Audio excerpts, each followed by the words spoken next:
my name is Megan. Welcome back to my channel. Today I'm going to list off my top 5 books that I read during the spring months, which would have been May, April, and June, I suppose, but I'm also including March because March to me is spring. The first book on this list is Truth Witch by Susan Dennard, which is a YA fantasy following Safiya, who is a truth witch. She is able to tell when someone is lying. There are a number of different kind of witcheries which I find really interesting. Her best friend, who is a thread witch. I read this back in March and I greatly enjoyed it, and I can't wait to finish Wind Witch, which I should hopefully do soon, but I'm waiting on the library to give it back to me. Digitally. Give it back to me. Yes. Number 2 on my top 5 spring books is Lodestar by Shannon Messenger, which is the 5th book in the Keeper of the Lost Cities middle grade fantasy series, which follows Sophie, who learns that she is an elf and has to go hang out in the elfin cities because she's an elf and go do elfy middle grade adventure-y stuff.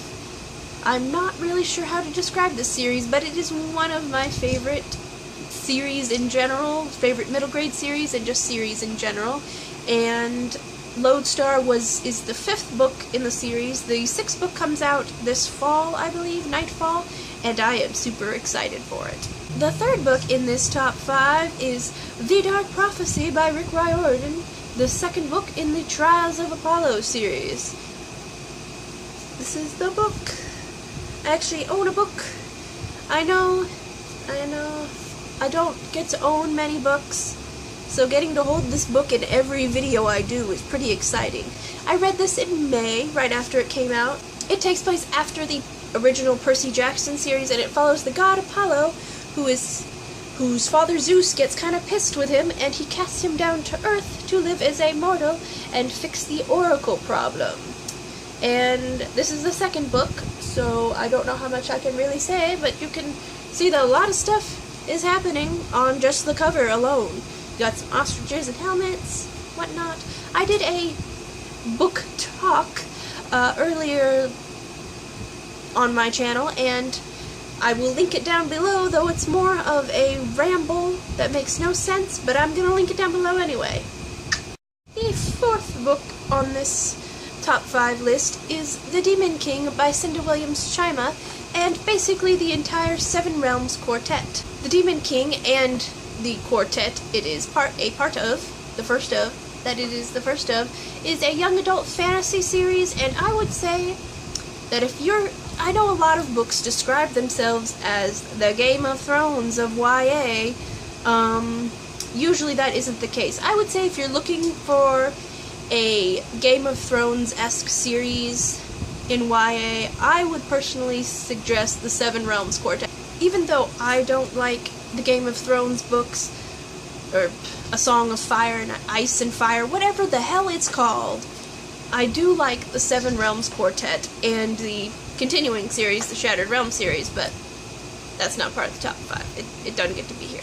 Though I did really enjoy Shadowcaster. What a record. I read all of this quartet this past spring season, and it's hard to describe because it's sort of your average fantasy. There's princesses, there's wizards, stuff happens, there's war and battles and wizard school. They literally go to wizard school, okay?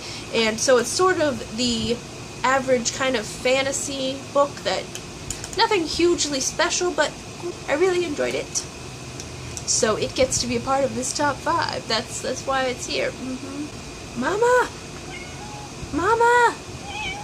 Number 5, last but certainly not least, is a book I just read a couple of weeks ago, and that is The Star-Touched Queen by Roshni Chokshi, and it was a really great read. It was very different from anything I think I've read before, and The Star-Touched Queen follows Mayavati, who has a really dark horoscope that she was given at birth, which has sort of ostracized her from the rest of her father's harem of his wives and children and stuff. So that's how the book begins, and I don't want to say anything more than that because I feel like that's a bit spoilery, and I went into it, I basically, I never read the synopsises for books. Like, I'll read the first few lines, and if that doesn't grab me, or if that's usually about all I'll read, maybe skim the rest just to see if it's something I'm interested in. But otherwise, usually I'm grabbed by the first few lines in a synopsis, and that will make me add it to my Goodreads pile, or if I hear about it from someone else, or on YouTube now, on BookTube, then I will just add it based on what they tell me it is about. So, and that I just read a couple of weeks ago, so I will talk more about it in my June wrap-up, or probably just repeat what I just said here. And that is it for my top 5 books of spring. Feel free to comment down below with what books you enjoyed this spring, and what books you hope to enjoy this summer.